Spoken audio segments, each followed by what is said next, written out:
Okay, here's the last portion of the virus PowerPoint.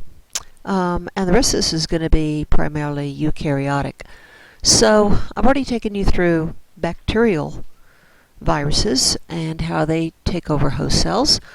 So now we're going to move over to non-bacterial cells and their viruses. So here's a look at stages of a lytic replication cycle. Remember, in bacteria there's both a lytic and a lysogenic replication cycle. In eukaryotic cells, there is no lysogenic, it's just lytic. Although the cell, it does not necessarily have to die right away, as do bacteria. Alright, so remember, let me take you back through the bacteriophages. Attachment, entry of nucleic acid, synthesis of viral proteins and nucleic acid, assembly of those proteins, and then release from the host cell. So you'll notice that there's something different here, and that is uncoating. So let me take you through this little variation of a cycle here. Here is the beginning. Attachment. Notice that the entire virus, it may have an envelope, it may not, but the whole virus, including its capsid, goes into the cell. That's called entry.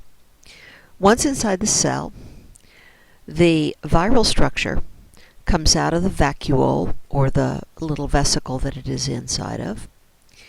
That is called uncoating. Capsid is stripped off, freeing the nucleic acid of the virus, which you see here as purple strands.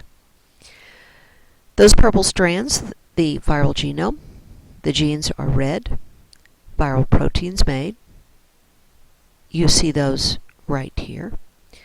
Viral genetic information made. You see that as purple right here. They are then packaged together, making new viruses. That's called assembly right there. And then, of course, there has to be release. So notice that the virus is budding off of the host cell, taking some of the host cell membrane with it. Here is another viral life cycle. Here is our virus right there. And here is the attachment. You can see the receptors on the outside of the membrane right there. The virus is taken in. Notice that the host cell is actually bringing the virus in by endocytosis, forming a vesicle around it. Then, step 3, vesicle removed, capsid broken open, viral nucleic acid released. It is now going to be red, making viral proteins, these guys right here, and viral nucleic acid, in this case RNA, assembly, and budding. There's your release right there. Okay, so attachment. Over here on the right you see a virus. Little receptors, looks like little black triangle things on the outside. And notice the receptors of the host cell, blue structures. That allows the entry of the virus. Viruses have very specific host cells. That specificity is due to the receptors on the host cells. So, for example, on the left over here you see a T helper cell. And T helper cells of the immune system have a special receptor called CD4s on the outside of their membrane. That receptor is where HIV attaches. HIV is very, very specific for its host cells. T helper cells are its main host cell. So looking down the list here, you can see a whole variety of viruses and receptor structures that they bind to on host cells. These receptors have different functions in the host cells. They may be attachment points for chemicals. They may be attachment points for antibodies. They may be where neurotransmitters attach. All sorts of different receptors. They weren't made for viruses to attach. Okay, so here is now entry and encoding. There are three mechanisms here. One is for the naked, non-envelope viruses. That's up at the top. You can see that it looks very much like the way bacteriophages got into host cells. The virus attaches to its host cell. Then the nucleic acid appears to go through the capsid wall and through the cell membrane and ends up inside of the cell. That's called penetration. Now, for the envelope viruses, which you see here, and you see here, there are two major mechanisms. Let's go membrane fusion. The capsid is inside. Look at the capsid right there with the nucleic acid. Now remember, the envelope is mainly lipid. And what is a cell membrane? Mainly lipid. Alright, so the lipid envelope attaches to the lipid membrane. You see that happening right there. They fuse together. That opens up a door for the viral structure now to waltz into the host cell. And there's your uncoating. That's membrane fusion. Now, down at the bottom, you see the mechanism that you've seen before on pictures, which is endocytosis. Here the virus is actually brought into the host cell. There it is being brought in. A vesicle forms around it, so there's an outer vesicle, and then there is the actual envelope of the virus right there. They fuse together because, remember, membrane, lipid, even vesicles inside the cell are lipid, the walls of them, and cell membrane, that is, the envelope is lipid and the cell membrane is lipid. So here you see the two fuse right there, forming one envelope of virus, vesicle membrane wall of vesicle, and again, there's your capsid and virus structure inside the cell. Okay, so synthesis of the new viruses, proteins. Lots of different strategies. Not going to get into all of them. I'm going to take you through some of them in lecture.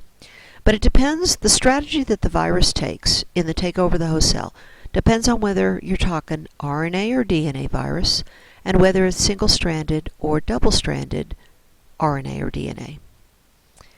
Are there any viral enzymes that help with the host cell takeover?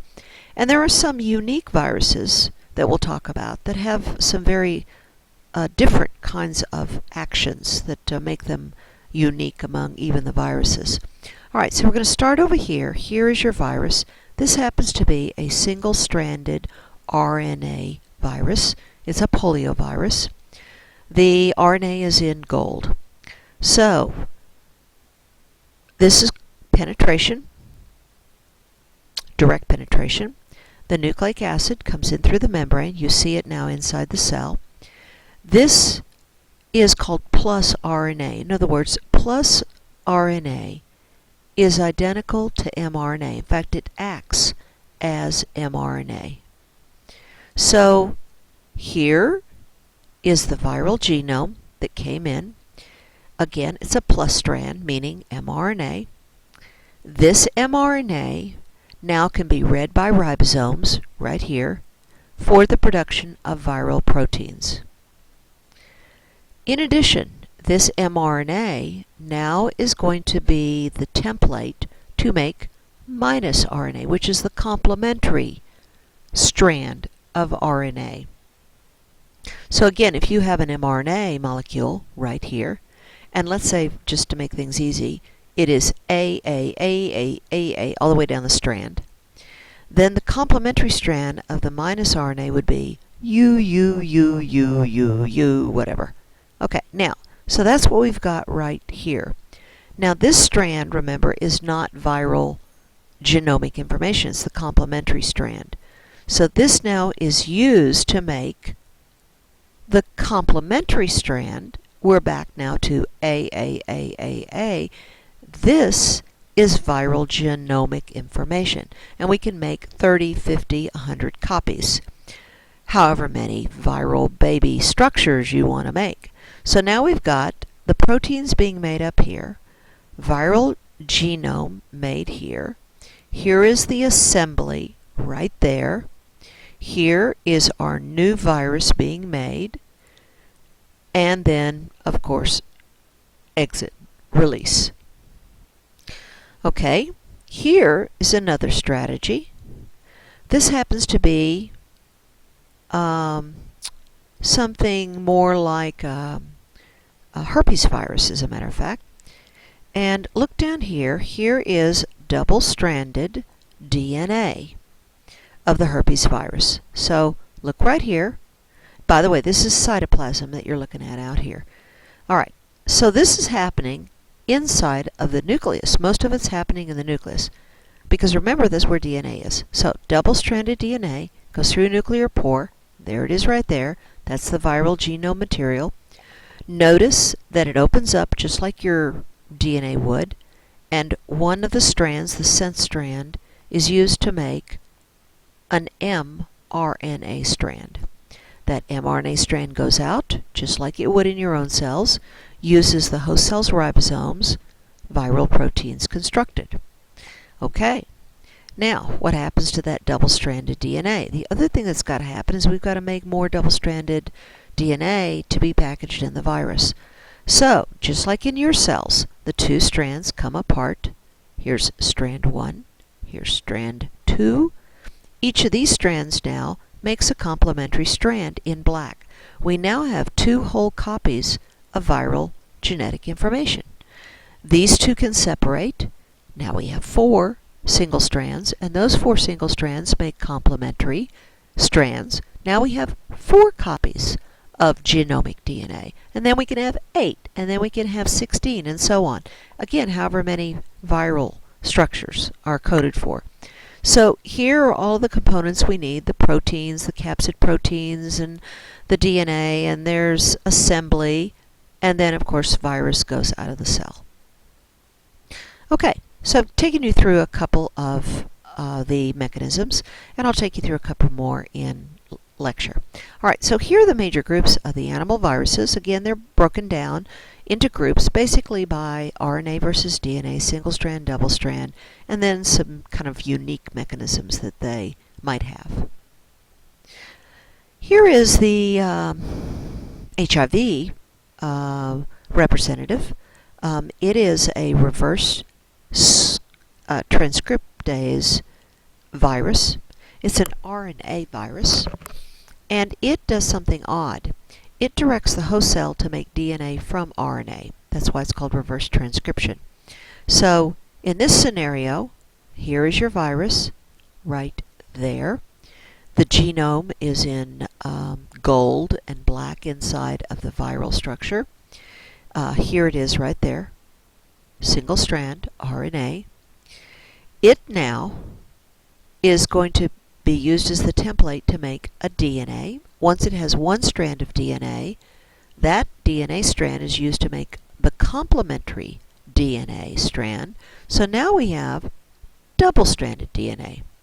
This double-stranded DNA now is going to go into the cell nucleus, where it can integrate into the host cell chromosome,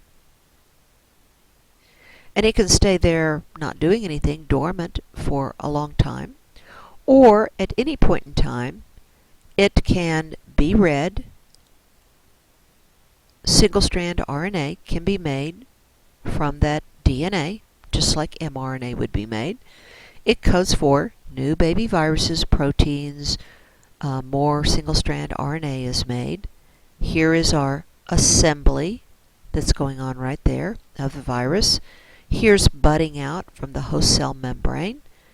And when it buds out, it carries some of the proteins on the outside of the membrane that it's directed the host cell to make, to put on its own membrane. And there's our virus right there. Okay, so now we're at assembly and release. Here's a really good view of the assembly and release of viruses. You're looking at an infected cell. The little viruses are the small opaque structures. There must be 150 at least inside that cell. You can see it's ruptured open. Many times in assembly, there will be some unique structures inside the cell that can be seen that designate a viral infection. They're called inclusions, viral inclusions. You can see right over here, this is the CMV virus. It's in the herpes virus group, cytomegalovirus. Here is our infected cell, and it's got some little inclusions. Again, these are viruses being assembled inside the cell. So the infected cell looks very different than normal. Down here at the bottom is a neuron. That's this big guy right here. And there's the nucleus. But look at this guy right over here. This is a bunch of aggregated, assembled viruses, or viruses being assembled. Again, it's unique for certain viruses to have these inclusions. So if you were well versed in looking at cells, you would be able to tell the difference between infection, not infection. Okay, so here's release. Good view of budding on all these scanning EMs. There's a transmission EM with budding. By the way, all of these are HIV. And you can see a good example of budding right there. Now, these little red dots that are on the outside of the host cell, they've been put there, coded for by the viral genome. So when the viral structure buds out of the cell and it takes the membrane with it, membrane of the cell, which becomes the envelope, it already has those little proteins studded on the outside. These are the attachment structures for the next cell it's going to take over. Alright, so those are lytic infections. Some animal viruses go into latency, which is dormancy. The herpes viridae family does this. Cytomegalovirus, varicella zoster, which causes shingles and chickenpox, Epstein-Barr virus that causes infectious mono, herpes 1 and 2, genital herpes. There's some others in the family. Alright, so look at the picture over here, and you see the virus. It gets in at the lips. It moves up a nerve. Usually it's the trigeminal cranial nerve, which is nerve number 5. And right here, there is a cluster of cell bodies of the neurons. It's called a ganglion. You see it right down there also. So the virus now is in neurons, right? Because that's what's inside of nerves. You see the neurons down here as green. The virus moves into the cell body, and because this is not its normal cell to destroy, that would be skin cells, for example, inside of a neuron, the neuron doesn't do things the way the virus, to enhance the virus's ability to produce a lytic cycle. So it's not that the virus is choosing to become latent, it's the fact that the virus is now in a neuron in which it cannot come to fruition in its replication. It's kind of not quite a dead end, but its host cell is not helping it make viral structures. And so it goes into a latency. Now something can activate the virus, and it will move back down an axon to the site where the original infection was, causing a lytic infection in the cells right here, or it could be genital structures. So this is activation. Lots of chemicals, hormones, sunlight, stress, lots of things can activate. The retrovirus group with HIV can do something similar. Okay, so here's a look, a comparison of animal virus to bacteriophage. You can stay here longer if you like. I'm going to go on. Alright, so what does the virus do? Well, here, staying on the idea of herpes virus, here's a look at herpes lesions inside the mouth. So you can see damage into the host cell tissues. That's called cytopathic effect. Basically, it's a lytic infection resulting in cell injury.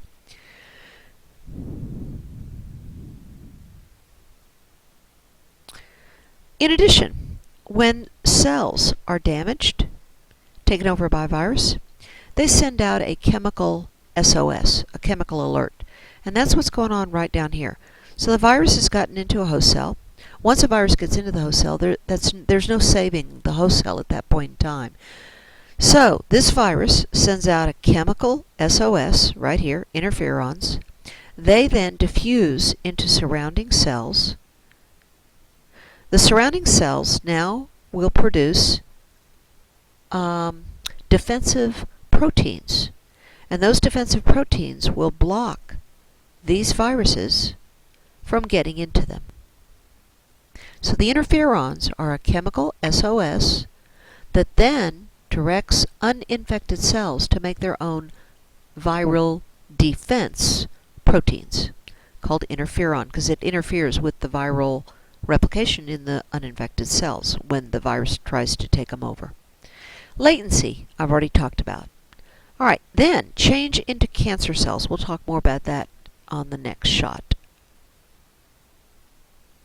Okay, lots of viruses play a role in cancer. It's estimated maybe 20-25% of all cancers are viral related. There are a lot of chemicals and hormones that can be viral related. There are genetic causes of cancers and so on, but we're talking about viruses. And viruses that can do that are called oncogenic viruses, obviously. What they do is they turn on genes in your cells that result in your cells dividing, uncontrolled mitotic division. Those genes that get turned on are called oncogenes.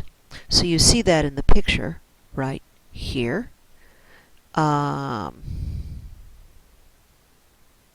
Inside of the cell, right there, you see the genetic information of the cell. You see something called a proto-oncogene. In fact, you see it right here also. Here is the introduction of the virus.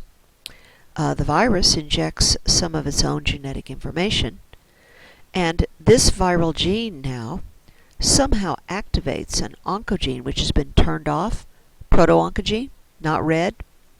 That oncogene now, being read, causes the cell, look right here, to divide.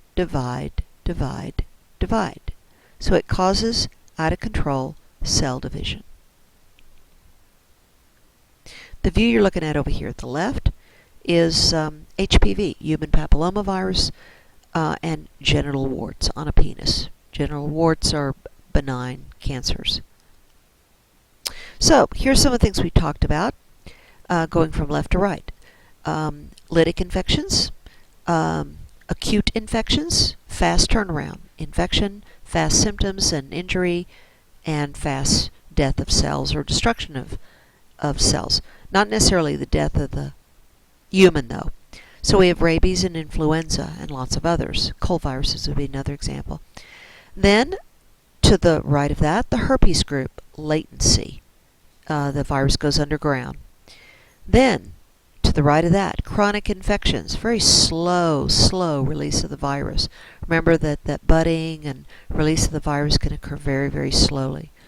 Then, far right, the conversion of a normal cell into cancer cells.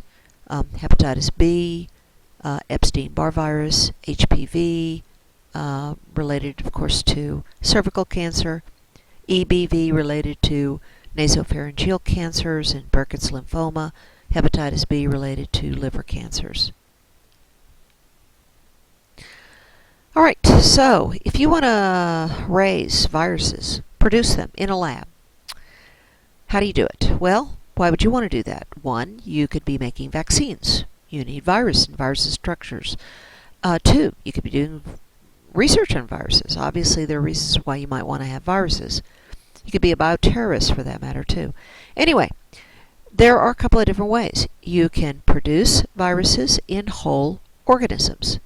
So, for example, In our lab, we are going to use bacterial viruses, and we're going to use E. coli bacteria as the host for the virus. And that's what you see right over there. Here's a dish of E. coli growing. And notice the little, they look like bubbles in the media, but they're not. They're little open areas of dead bacterial cells. They're called plaques. So you can actually see the destruction of the bacterial cells in the media. You could use whole plants and whole animals. For example, we could infect a mouse or many hundreds of mice with our virus. We can use embryonated eggs. This is how flu viruses are grown for vaccines. They are grown inside the yolk sac of an embryonated egg. Or you can use cells, not whole organisms, but cells of an organism to grow viruses. And that's called tissue culture. That's what you see right here. So you're looking at cells that have been infected with a virus. Now there's some normal cells right here. When uninfected, they grow very nice, uniform. They touch each other. They grow as a single layer on the bottom of the container, which you see right over here. They'd grow down here at the bottom. But look at some of these other cells. These guys over here, these guys, they're pulling away off of the bottom of the container. They're rounding up. They look like something is wrong, and that's, again, cytopathic effect. Again, here's another look at how we are going to use bacteriophages, the making of that plate up at the top right. Okay, so to finish up with all this chapter, I mentioned that there are things smaller than viruses. Well, here we are, the viroids. Look at the rose plant that you see at the top right. This is a mosaic virus of rose bushes.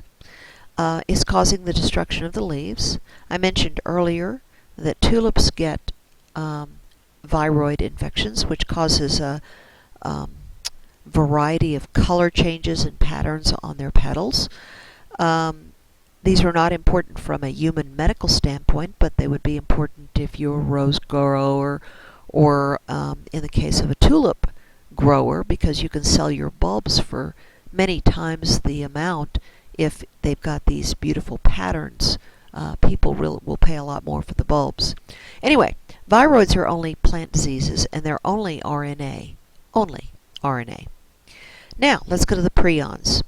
A prion, your cells have got normal prion. It's called prion protein.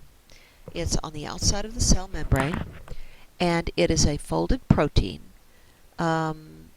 associated with neurons, and it has to do with transport of material in and out of the cell. There are infectious prions that you can ingest, and these infectious prions mess up your own neuron prions, causing a malformation of the folding pattern. This destroys the neuron. It can't function properly. So what you're looking at the bottom here is brain tissue. And this is full of neurons. And look at these large holes in the brain tissue. They are not supposed to be there. This is destruction of brain tissue due to the problem of the malfolded proteins of the neurons created by infectious prions. The word prion means it refers to infectious protein. These diseases that are mediated by prions, they're called prion diseases, are called spongiform encephalopathies. Spongiform because this is what happens to your brain. And the symptoms are all very similar for these prion diseases. They're called encephalopathies because they destroy the brain. It's kind of like a senile dementia. If you have a grandparent, great-grandparent that's 80, 90, 100, and you know what dementia is. Well, that's what happens in all of these encephalopathies. So here's a look at some prion diseases in humans. There are quite a few of them in other animals also. But the main one is Creutzfeldt-Jakob disease, CJD. I mentioned that they all have similar symptomology. They're very, very slow incubation periods. Look over here under incubation, months to years. By the time you have the symptoms, it can be a very long time after you were infected. So there's really no way to determine if you have been infected until you get the symptoms. Notice when you're looking at the symptoms over here, they're all progressive dementias. And progressive, they get worse, worse, worse, worse, worse. Different kinds of prions infect different parts of the brain. Here's what is called mad cow disease or bovine spongiform encephalopathy. Here is location of destruction of CJD disease. And this is a look at a adolescent boy with a kuru that was first identified in New Guinea, one of the New Guinea islands.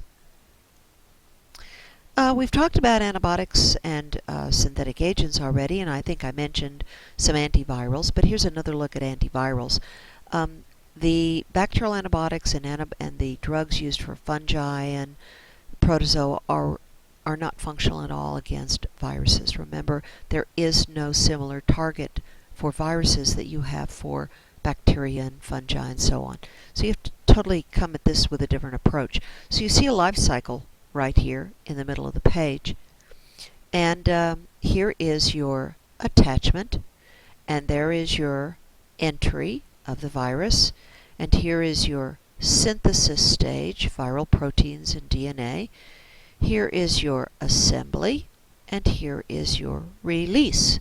And at every one of these stages, you'll notice that there's some drugs listed which block that particular stage.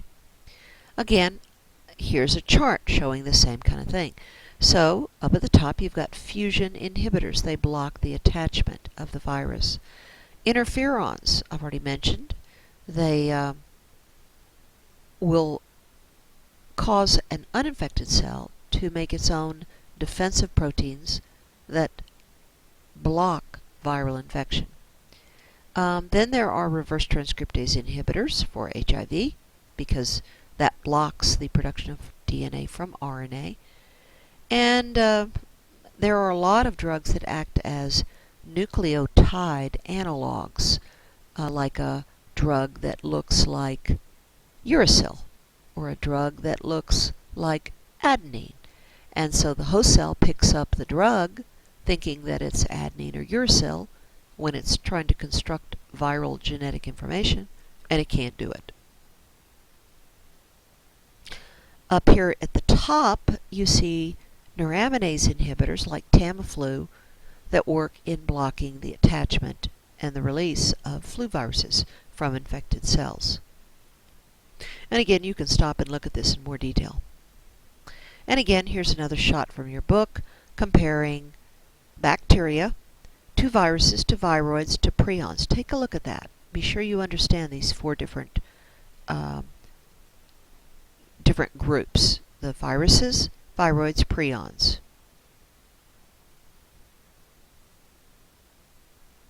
And just a shot at some viral diseases. At the bottom is an iron lung machine that was used for polio patients that had paralysis because the poliovirus destroys motor neurons in the spinal cord. And over on the right is from the 1918 flu pandemic that infected a vast amount of the world. Notice the filter pad that they're wearing over their mouth and nose. And that's it.